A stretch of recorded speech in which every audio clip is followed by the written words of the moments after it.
சென்னை வானிலை ஆய்வு மைய இயக்குநர் திரு பாலச்சந்திரன் தற்போது செய்தியாளர்களை சந்தித்து வருகிறார். நேரடியில் பார்க்கலாம். லோயஸ்ட் 1 சென்டிமீட்டர் வரைக்கும் வரும்.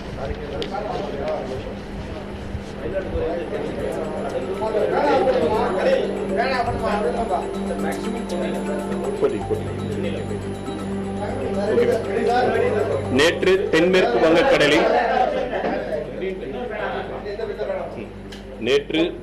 வங்கக்கடலில் இலங்கை மற்றும் மன்னார் வளைகுடா அருகில் நிலை கொண்டிருந்த தீவிர குறைந்த காற்றழுத்த தாழ்வு பகுதியானது வலுப்பெற்று காற்றழுத்த தாழ்வு மண்டலமாக இன்று காலை 8:30 மணி அளவிலே தென்மேற்கு வங்கக்கடலில் சென்னைக்கு கிழக்கே தென்கிழக்கே சுமார் 240 கிலோமீட்டர் தொலைவில் நிலை கொண்டுள்ளது.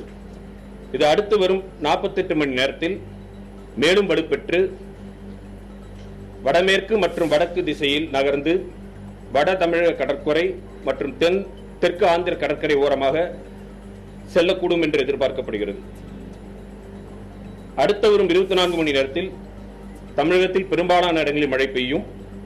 கனமழையை பொறுத்தவரையில் சென்னை, காஞ்சிபுரம், திருவள்ளூர் உள்ளிட்ட வட தமிழக கடற்கரை மாவட்டங்களில் ஒரு சில இடங்களிலும் வட உள் மாவட்டங்களில் ஓரிரு இடங்களிலும் கன மற்றும் மிக கனமழை பெய்யக்கூடும். தென் தமிழகத்தை பொறுத்தவரையில் ஓரிரு இடங்களில் கனமழை பெய்யக்கூடும். கடந்த 24 மணி நேரத்தில் தமிழகத்தில் அதிகபட்சமாக திருவாரூர் மாவட்டம் நன்னிலத்தில் 14 சென்டிமீட்டர் மழை பதிவாகியுள்ளது. மீனவர்கள் தமிழகம் மற்றும் தெற்கு ஆந்திர கடற்கரைக்குள் 48 மணி நேரத்திற்கு செல்ல வேண்டாம் என்று அறிவுறுத்தப்படுகிறார்கள். சென்னை மற்றும் புறநகரை பொறுத்தவரையில் தொடர் மழையாக பெய்யக்கூடும், சமயங்களில் கனமழையாக இருக்கக்கூடும். தரைக்காற்றானது சில சமயங்களில் பலமாக வீசக்கூடும்.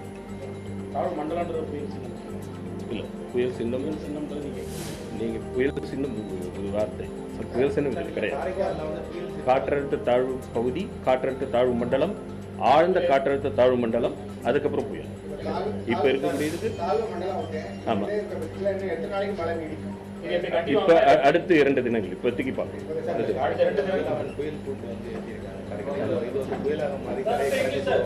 புயல் கூண்டுங்கிறது வந்து வேற. புயல் கூண்டுங்கிறது புயல் அந்த இவங்களுக்காக, துறைமுக பகுதிகளுக்காக, அது பொதுமக்களுக்கானது. 43 நேரத்தில் தமிழக கடற்கரை மற்றும் ஆந்திர கடற்கரை பகுதிக்கு செல்ல வேண்டாம் என்று கேட்டுள்ளோம். கடலோரங்களில் இந்த மழை காற்றழுத்தம்